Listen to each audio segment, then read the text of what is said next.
औज़ुबिल्लाहि मिनश्शैतानिर्रजीम बिस्मिल्लाहिर्रहमानिर्रहीम। शहनशीन पर तशरीफ़ फरमा सूबे के सूबे सदर जनाब शौकत अली साहब और जितने भी लोग मंच पर हैं सब इज़्ज़त माफ़ है। सबका नाम लूँगा तो टाइम बहुत ज़्यादा निकल जाएगा, इसीलिए कम वक्त में अपनी बात को कहते हुए और आप सब लोगों को जो लोग सामने खड़े हैं मैं बेइंतहा मुबारकबाद पेश करता हूं कि आज आप हिंदुस्तान के एक शेर जिन्होंने संविधान को जो है वो इस तरीके से लोगों के सामने पेश किया है कि अगर कोई जुल्म कोई जालिम करता है तो वो उसको बचाने के लिए कोई तीर तलवार की जरूरत नहीं मेरे दोस्तों, उसको बचाने के लिए सीधा संविधान काम में आता है, क्योंकि हमारा देश एक जमहूरी देश है और ये जो है संविधान से चलता है। बाबा साहब अंबेडकर के बाद में अगर किसी ने संविधान को लोगों के सामने पेश किया है तो वो कोई और नहीं, आपके भाई आपके बेटे जनाब नकीब मिल्लत बैरिस्टर असदुद्दीन ओवैसी हैं। आज से मैं आपसे ये बात कहना चाहता हूं मेरे दोस्तों, आज जो शख्सियत आपके बीच में इस मुरादाबाद की सरजमीन पर आ रही है, लोग उसके बारे में न जाने क्या क्या कहते हैं, लेकिन मेरे भाई आज तक जो है मंच से किसी की दिल आजारी किसी के दिल को तोड़ने की बात नहीं कही। हम वोटों के लिए नहीं मेरे भाई, जहां जहां नाइंसाफी हुई है उस जुल्म को खत्म करने के लिए और मजलूम के साथ इंसाफ करने के लिए बैरिस्टर असदुद्दीन ओवैसी हिंदुस्तान के कोने कोने में जाकर हर एक समाज के कंधों को पकड़कर उसको हिलाकर कह रहे हैं कि अगर तुम्हारा सियासत में हिस्सेदारी है तो अपना हक मांगो, और जिनकी हिस्सेदारी नहीं है उनको वोट के जरिए जो है हिस्सेदारी दिलाकर अपने हक को छीनने का काम करो।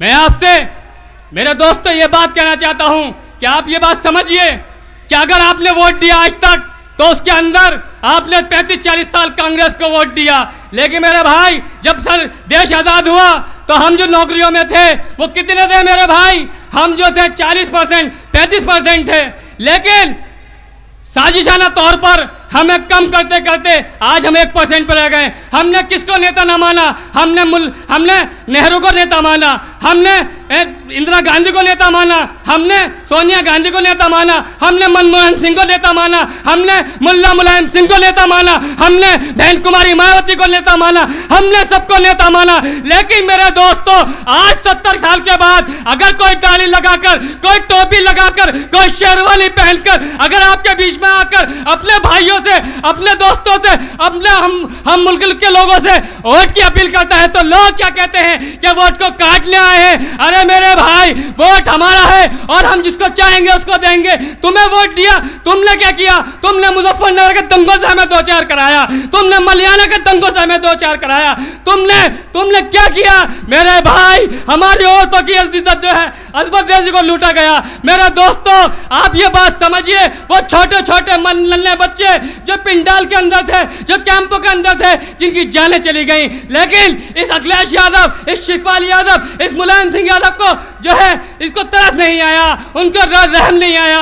आज कहते हैं लोग क्या लोग ये जो है एमआईएम वाले ये समाजवादी को टारगेट करते हैं। अरे मेरे भाई झोली तुम्हारी भरेंगे, वोट तुम्हारी गुल्लकों में डालेंगे और सवाल हम किसी और से करेंगे, और कहते हैं कि ये बीजेपी के बारे में नहीं बोलते।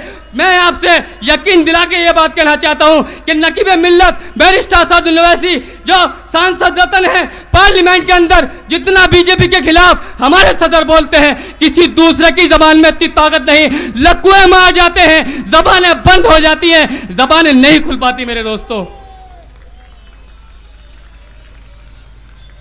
आपको समझना होगा मेरे भाइयों, मेरे इज्जतदार माओ बहनों, बैरिस्टर असदुद्दीन ओवैसी किसी के वोट को खराब करने नहीं बल्कि जमहूरी अंदाज में जो हमारे साथ में नाइंसाफियां हुई हैं उसको छीनने और उसको लेने आया है। मेरे भाइयों हर आदमी अपने समाज की बात करता है, जब समाजवादी की सरकार होती है तो चौकी में भी यादव, थाने में भी यादव और तहसील में भी यादव, अदालत में भी यादव, हर जगह यादव यादव नजर आते हैं। अगर हमारी बहन जी की सरकार आती है तो जाटव भाई नजर आते हैं। अगर कोई नजर नहीं आता मेरे भाइयों तो वह मुसलमान नजर नहीं आता। मुसलमान को इतनी तकलीफ है कि आज कोई नेता नाम लेना नहीं चाहता, सियासी छोर पे हमें अछूत कर दिया। क्यों मेरे भाई, क्योंकि ये तो रंगनाथ मिश्रा, कुंदू कमेटी इन सब की रिपोर्ट है क्या हिंदुस्तान का मुसलमान जो है वो दलित से ज्यादा बदतर जिंदगी जी रहा है। ये बात आपको समझनी होगी। आज जो आप अपने घरों के अंदर बैठकर ये बात सुन रहे हैं, आइए मैदान में आज जो है जंग तीर तलवार से नहीं होती मेरे भाइयों, कहीं लड़ने मरने नहीं जाया जाता। एक 5 साल में वक्त आता है जिसको आप पसंद करते हैं, जिसको आप चाहते हैं, आप अपनी एक उंगली के बल पे सरकार बना भी सकते हैं और सरकार गिरा भी सकते हैं। उत्तर प्रदेश के अंदर 20% मुसलमान, 20% ज्यादा दलित, अगर ये दोनों मिल जाएं तो उत्तर प्रदेश के अंदर इन दोनों के अलावा किसी का राज नहीं चल सकता।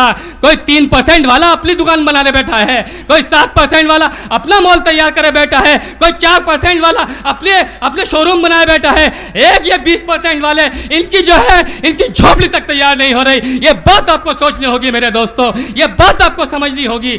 आज यहाँ पर जो आए हैं वो इसलिए नहीं आए कि आपके दिल को लुभाने के लिए या आपके कानों को खुश करने के लिए कोई बात कही जाए। आज जो आए हैं वो तकलीफ इस बात की है कि जब जब भी हमने वोट दिया, धोखा खाया, हमने किसी की भी सरकार बनाई, उनने हमारे साथ इंसाफ नहीं किया। आज मेरे भाई ये सोचने की बात है कि इसी मुरादाबाद मंडल के अंदर एक यूनिवर्सिटी नहीं है जिसके अंदर हम अपने बच्चों को पढ़ा सकें, एक हॉस्पिटल नहीं है जहां कोई गरीब आदमी अपने बच्चों को इलाज दिला सके, एक अच्छा स्कूल नहीं, कॉलेज नहीं है जहां गरीब का बच्चा जाके पढ़ सके, कोई अच्छा स्कूल नहीं है। लोग कहते हैं कि ये हैदराबाद से यहाँ करने क्या आ रहे हैं। 60,000 बच्चियों को फ्री तालीम, 60,000 बच्चों को 6th क्लास से 12th क्लास तक जो है मेरे भाइयों फ्री तालीम दी जाती है। ये काम मजलिस इत्तेहादुल मुस्लिमीन कर रही है। वहाँ पर हॉस्पिटल है, वहाँ पर कॉलेज है, वहाँ पे स्कूल है जहाँ पर हिंदू मुसलमान नहीं, दलित पिछड़ा नहीं, बल्कि ये देखा जाता है कि ये कौन है, कि ये इंसान का बच्चा है तो इसको एजुकेशन दी जाएगी,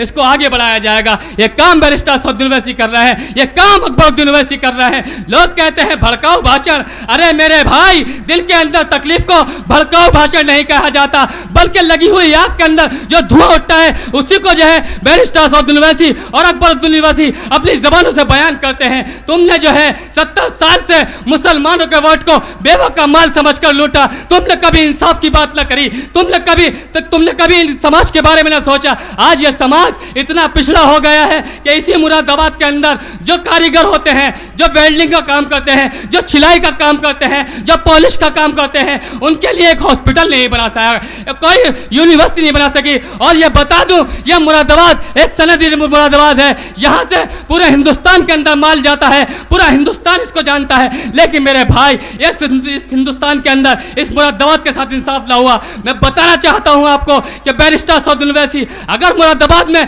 तुमने एक जीदार, एक जुझार नेता अगर चुनकर विधानसभा के अंदर भेजा तो यकीन मानना सरकार किसी की भी हो वो गुलामी नहीं करेगा, वो खड़ा होकर अपना हक मांगेगा और नहीं दोगे तो छीन के रहेगा तुमसे। ये बात हम आपसे कहना चाहते हैं। लोग समझते हैं, आपको लग रहा होगा शायद मैं कहीं बाहर से आया हूं, कहीं और से आया हूं। नहीं मेरे भाई, इसी मुरादाबाद की मैंने पीरजादे की गलियां देखी हैं तो गोकुलदास की गलियां देखी हैं, रहमत नगर देखा है तो इस्लाम नगर देखा है, गली नंबर 1 देखी है तो मैंने हर एक गली को छाना है, एक गड्ढा सही नहीं हो पाया। कभी जो है इंदिरा चौक के अंदर एक मुसलमान का बच्चा जो है वो गटर में डूब के मर जाता है। ये सरकारों के काम है, ये सरकारों की उन्नति है, ये सरकारों का विकास है। विकास को छोड़ो मेरे भाई, आप ये बात समझ लीजिए कि आपको अगर आने वाले वक्त में अपने वो नौनिहाल बच्चे जो दूध मुंही बच्चे हैं, अगर उनका मुस्तकबिल को सोचना है, अगर उनके मुस्तकबिल को चाहना है, अगर उनके मुस्तकबिल को संभाल रहा है तो कोई और जमात नहीं, कोई और पार्टी नहीं, बल्कि मजलिस इत्तेहादुल मुस्लिमीन एक वाहिद जमात है। हम 7 एमएलए पर जो है वो हैदराबाद के अंदर अपनी पूरी क्योंकि हमारी सियासत, हमारी राजनीति क्या है, लोग समझ रहे हैं क्या हम मुख्यमंत्री बनना चाहते हैं, हम उप मुख्यमंत्री बनना चाहते हैं। नहीं मेरे भाई, मुख्यमंत्री तुम्हें मुबारक, उप मुख्यमंत्री तुम्हें मुबारक। हमें तो ये बताओ कि पूरे उत्तर प्रदेश के अंदर हमारे जब विधायक होंगे तो वो ये सवाल करेंगे कि कितनी यूनिवर्सिटी खुलेंगी, कितने हॉस्पिटल खुलेंगे, कितने कॉलेज खुलेंगे, कितने, और जहाँ जहाँ मुसलमान रहता है वहाँ पर फिर थाने नहीं खुलेंगे, वहाँ चौकी नहीं खुलेगी। 4 मुसलमानों ने घर बनाया तो वहाँ चौकी पहले बनती है। ये इंसाफी कब तक करते रहोगे, ये ना इंसाफी तुम कब तक करते रहोगे। अब वक्त आ गया है, 2022 का चुनाव है आपके सामने। कल आपके पास भी विकल्प नहीं था कि आप अपना वोट किसको दें, हमारे सामने भी विकल्प नहीं था कि हम अपना वोट किसको दें। लेकिन अब वक्त आ गया है मेरे भाई, हमारे सामने ऑप्शन के तौर पर, विकल्प के तौर पर मजलिस इत्तेहादुल मुस्लिमीन है और एक ऐसा लीडर है जिसकी धमक हिंदुस्तान के अंदर नहीं बल्कि दूसरे मुल्कों के अंदर भी जो है वो धमक दिखती है। और वो बोलता है तो वो जब बोलता है तो मेरे भाई बड़े बड़े काबिल जो है, मैं एक मैं मिसाल देकर अपनी बात को ख़त्म कर दूंगा, चला जाऊंगा। मैंने अभी कुछ टाइम पहले एक दलित समाज के बहुत बड़े लीडर हैं, मैं उनके पास गया, मैंने उनसे बात की और मैंने कहा कि आप हमारी पार्टी ज्वाइन कीजिए। उन्होंने कहा अगर हिंदुस्तान के अंदर कोई नेता है तो वो बैरिस्टर असदुद्दीन ओवैसी है, और वो जो बात रख रहा है, मैं भी बैरिस्टर हूँ, मैं भी एक पार्टी का लीडर हूँ, मेरी समझ में नहीं आता उस बात का तोड़ मैं कहाँ से लाऊं। बात का तोड़ नहीं है मेरे भाई, क्योंकि इंसानियत को जोड़ने का काम कोई वाहिद अगर जबान कर रही है, कोई जमात कर रही है, तो उसका नाम कोई और नहीं, बैरिस्टर असदुद्दीन ओवैसी है। आखिरी बात आपसे कहता जाऊं कि मेरे भाई मुलायम सिंह यादव, अखिलेश यादव को अपना जो है बेटे को मुख्यमंत्री बनाते हैं तो वो सियासत विरासत में मिली हुई है, हेलीकॉप्टर वाली सियासत है। लेकिन इस जमात के जो सदर हैं जनाब शौकत साहब, वो किसी सियासी घराने से नहीं है, वो तो तिजारत करते थे, वो तो अपना कारोबार करते थे, अपने बीवी बच्चों के साथ रहते थे। लेकिन बैरिस्टर असदुद्दीन ओवैसी ने उनके कंधों पर बोझ डाला और कहा कि शौकत उत्तर प्रदेश की हर गली हर कोना छान मारो, और जहां जहां मुसलमानों पर और दलितों पर और इंसानियत के खिलाफ जुल्म हो रहा है, जाकर उनको झंझोड़ो और जगाओ और कहो कि तुम भी इस हिंदुस्तान के अंदर उतने ही बराबर के शरीक हो, हिस्सेदार हो जितने के दूसरे हैं। तो शौकत साहब ने अपनी कमर से कमर बांधी और अपने ठान लिया, और आज मेरे भाई उत्तर प्रदेश के 75 जिलों के अंदर एकदम सटीक संगठन चल रहा है, और मेरे भाई हम हर जगह मजबूत हैं। तो लोग कहते हैं कि वोट खराब कर दें, कि वोट काटने आए हैं, तो वोट किसके बाप का है जो तुम्हारे खिलाफ में दे दें? ये वोट हमारा है, ये वक्त हमारा है। अगर आपने न समझा तो आने वाला वक्त आपको नहीं समझने देगा। अपनी बात को यहीं रोकते हुए आप लोगों से एक बार अपील करना चाहूँगा कि जोरदार कहिए कि मजलिस इत्तेहादुल मुस्लिमीन, मजलिस आवाज़ नहीं आ रही, बताइए कहाँ सो गए? मजलिस इत्तेहादुल मुस्लिमीन, मजलिस इत्तेहादुल मुस्लिमीन, बैरिस्टर असदुद्दीन ओवैसी, बैरिस्टर असदुद्दीन ओवैसी, जनाब शौकत साहब, जनाब शौकत साहब। अस्सलाम वालेकुम वरहमतुल्लाह।